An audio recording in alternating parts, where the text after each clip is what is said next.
Antak lahat, i-antak mo. Okay? So, antak mo lahat. Paano bang vacuum? Ganyan ba? Okay? Okay. Antak na lahat. Tapusin mo yan. Okay? Ready na lang?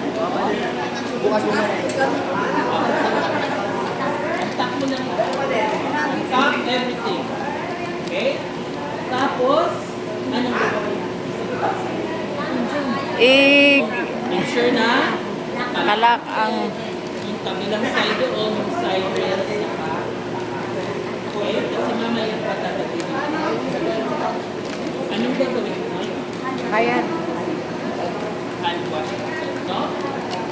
Kahit alam ko naman na ay madumi na, kailangan ko pa rin mag-hand wash. No?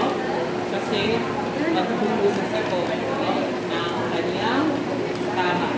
Kasi mamaya, pag matagilid ko siya, yung mga sheets din, nalagay ko din sa ilalim, then pilit ko din. Ngayon, anong gagawin natin? Ito, i-keep lang muna natin. Ha? Kasi ayaw nating ma-expose syempre, ensure privacy ng patient. Okay? Naka-close ang curtain, kaya naka-close ang door. Naka-raise ang side rails dito sa side na to. Patatagid ba ba? Jambek, tani. Okay? Sawi imsek and maki imsak na barida. Ha? Maganyan natin. Gusto ka dito ng konti pa rin. Okay. Yan. Okay?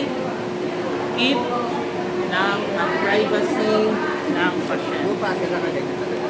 Oh, nakaganyan. Okay na yun. Tatanong pa itong pasyente na ito. Pasyente ka na nga, hindi ka magpagsalita eh. Tutulog sana ako. Tapos, ito, i-usog natin ng konti ng isa-isa. Roll this down. Insert. Okay? Roll this down. Insert. Excuse me nga. Isa. Okay? Tapos, ito din. Gawin mo na ako. Roll. Insert.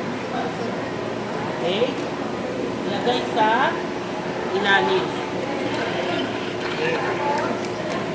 Anong gagawin ko ngayon? Pupunas ako. Okay?